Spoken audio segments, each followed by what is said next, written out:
अस्सलाम वालेकुम। KSE 100 पे हम डिटेल में डिस्कशन करेंगे।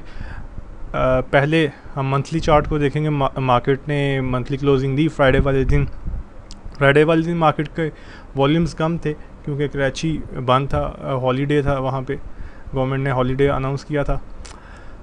अच्छा, तो हम मंथली चार्ट को पहले देखेंगे। ये मंथली चार्ट है KSE 100 का। अभी मंथली चार्ट को अगर देखें तो एक बेरिश चैनल के अंदर ये मार्केट ट्रेड हो रही है। ये एक मंथ की एक कैंडल है, ठीक है। लेकिन सबसे जो अच्छी चीज़ है यहाँ पे, अगर आप देखें, जो लास्ट 2 मंथ के अंदर जो वॉल्यूम्स लगे हैं मार्केट के अंदर वो एक्स्ट्रा ऑर्डिनरी हैं। जिस तरह मैंने आपको डिमांड और सप्लाई वाली वीडियो के अंदर एक चीज़ समझाई थी, ये मार्केट सिर्फ डिमांड और सप्लाई, इस चीज़ की आपको एग्जैक्टली समझ आनी चाहिए और इसी चीज़ के ऊपर मार्केट चलती है, ठीक है। अगर आप देखें जुलाई के अंदर मार्केट के अंदर जो वॉल्यूम्स लगे वो 5.5 बिलियन शेयर्स के वॉल्यूम्स लगे और इस मंथ में मार्केट के 5.6 बिलियन के वॉल्यूम्स लगे। और इंटरेस्टिंगली आप देखें मार्केट ने 3 बड़ी कैंडल्स बनाई हैं और तीनों ही स्ट्रॉन्ग, कोई वीक वाली उसने कैंडल नहीं बनाई। मतलब उसने सप्लाई अभी तक कहीं पे शो नहीं की और स्ट्रॉन्ग वॉल्यूम्स के साथ। और जो लास्ट 2 मंथ में मार्केट ने वॉल्यूम्स लगाए हैं, मतलब जुलाई और अगस्त के अंदर, ये पिछले 12 साल के हाईएस्ट वॉल्यूम्स हैं। इतने बड़े वॉल्यूम्स अगर आप देखें, यहाँ इतना पीछे आए 2008 में इतने बड़े वॉल्यूम्स लगे थे। उसके बाद पूरी इतनी बड़ी रैली में कहीं पे भी वॉल्यूम्स नहीं लगे। और वॉल्यूम्स भी जो लगे ये 2 महीने के अंदर, ये स्ट्रेंथ पे लगे, ठीक है, सप्लाई वाली कैंडल्स पे नहीं लगे। अब सबसे इम्पॉर्टेंट क्वेश्चन जो है वो ये है कि क्या मार्केट अपनी ये जो मेजर रेजिस्टेंस जोन है, जो चैनल का टॉप है, क्या इसको मार्केट ब्रेक कर पाएगी? ये सबसे इम्पॉर्टेंट क्वेश्चन है, ठीक है। और इसका एक सिंपल सा आंसर है। आप जिस तरह से वॉल्यूम्स और डिमांड देख रहे हैं मार्केट की, अब यहाँ पे 2 चीज़ें हो सकती हैं। यहाँ तो मार्केट कुछ कंसोलिडेट करे और इस चैनल को ब्रेक कर दे इजीली, क्योंकि वॉल्यूम्स बहुत ज़बरदस्त स्ट्रेंथ शो कर रहे हैं, ठीक है। और वॉल्यूम्स अगर इसी तरह रहते हैं, इंटैक्ट रहते हैं मार्केट के अंदर, तो इसमें कोई शक नहीं है कि मार्केट सितंबर के अंदर ब्रेक कर सकती है इस चैनल को। लेकिन ये मैटर करेगा कि सितंबर का मंथ इस लेवल से ऊपर क्लोज हो, यानी 41,100 से ऊपर सितंबर का मंथ कंफर्टेबल क्लोजिंग दे, कोई 41,500 या 42,000 के ऊपर सितंबर का मंथ क्लोजिंग दे। तो ये जो एरिया होगा मंथली बेसिस के ऊपर, ये एरिया वॉच करने वाला होगा। अदरवाइज़ तो वॉल्यूम्स बहुत ज़बरदस्त हैं पिछले 2 महीने से, तो मार्केट को मसला होना नहीं चाहिए इसको ब्रेक करते हुए। लेकिन जब मार्केट मेजर रेजिस्टेंस के ऊपर आती हैं तो वहाँ पे अक्सर मार्केट कुछ कंसोलिडेशन शो करती है और उसके बाद फिर कंटिन्यू करती है। सिर्फ इसका सिंपल सा एक मैं आपको जिस तरह से पॉइंट बताया कि वॉल्यूम्स का रहना मार्केट के अंदर ज़रूरी है। वॉल्यूम्स रहेंगे, ये इजीली रेजिस्टेंस ब्रेक हो जाएगी। अदरवाइज़ हो सकता है मार्केट कुछ कंसोलिडेट करे और उसके बाद इसको ब्रेक कर दे, क्योंकि वॉल्यूम्स जो अपनी स्ट्रेंथ शो कर रहे हैं, डिमांड जो शो कर रही है वो 12 साल की हाईएस्ट डिमांड है, ठीक है। और अगर मार्केट को देखा जाए मार्च के अंदर, जिसमें मार्केट ने सबसे बड़ी गिरावट दिखाई थी 8,750 पॉइंट की, उसके अंदर मार्केट में वॉल्यूम सिर्फ 3.75 बिलियन के लगे थे।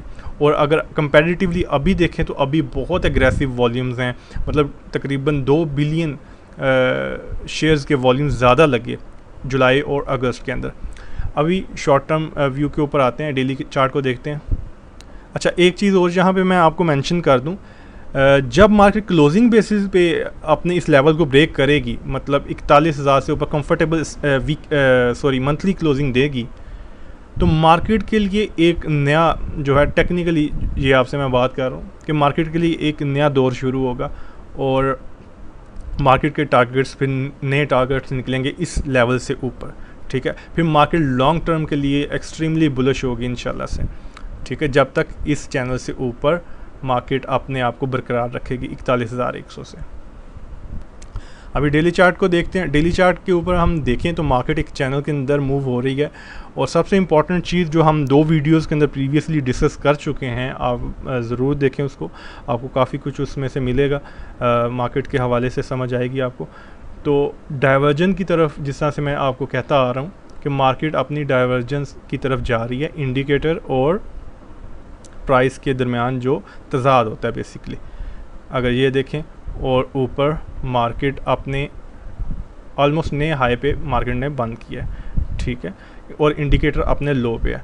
तो इस तरफ अगर देखें तो मार्केट ने काफ़ी देर के बाद अपने रैली के न्यू हाई पे बंद क्लोजिंग दी है। लास्ट उसका जो हाई था जिस पे उसने क्लोजिंग दी थी वो 40,550 पॉइंट्स थे, और इस दफ़ा मार्केट ने जो क्लोजिंग दी वो 41,050 पॉइंट्स के ऊपर मार्केट ने क्लोजिंग दी।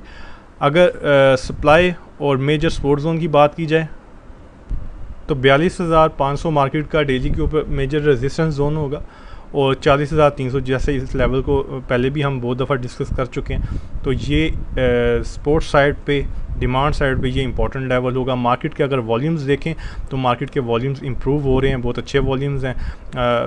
फ्राइडे को सिर्फ छुट्टी की वजह से वॉल्यूम नहीं लगा, अदरवाइज़ मार्केट के अंदर वॉल्यूम्स अच्छे आ रहे हैं दोबारा से। अगर बात की जाए कि कौन से सेक्टर मार्केट के इंडेक्स के अंदर सबसे ज़्यादा कंट्रीब्यूट कर सकते हैं, तो वो ये 3 सेक्टर हो सकते हैं, ऑयल सेक्टर, फर्टिलाइज़र और बैंकिंग सेक्टर। अगर आप देखें जो मेन सेक्टर्स हैं स्टॉक मार्केट के, हमारी KSE 100 के और पूरी मार्केट के, वो सीमेंट और स्टील हैं जिन्होंने सबसे ज़्यादा आउट परफॉर्म किया। अगर सीमेंट और स्टील को जितने भी शेयर्स हैं आप देखें, अभी अगर मैं आपको बारी बारी चार्ट दिखाऊंगा तो वो काफ़ी टाइम लग जाएगा, लेकिन आप उनको चार्ट्स पे जाके देखें, DGKC, मैपल लीफ, स्टील में ISL और जितने भी मेन स्क्रिप्ट्स हैं उन सभी को देखें, सीमेंट और स्टील, और जिन्होंने बहुत ज़्यादा आउट परफॉर्म किया। जब भी वो अपने रेंज के टॉप पे आते हैं और अच्छी खासी सेलिंग आ जाती है, वो अपनी एक लिमिटेड रेंज के अंदर मूव कर रहे हैं, ठीक है, उनके अंदर अच्छा खासा सेलिंग प्रेशर है। लेकिन जो सेक्टर ये ऑयल, फर्टिलाइज़र और बैंकिंग सेक्टर, इन्होंने अभी उस तरह से परफॉर्म नहीं किया अकॉर्डिंग टू, अगर इंडेक्स के हिसाब से देखा जाए जो इनके प्रीवियसली लेवल्स थे और अभी क्या लेवल्स हैं, उसके हिसाब से ये काफ़ी नीचे के रेट्स के ऊपर हैं।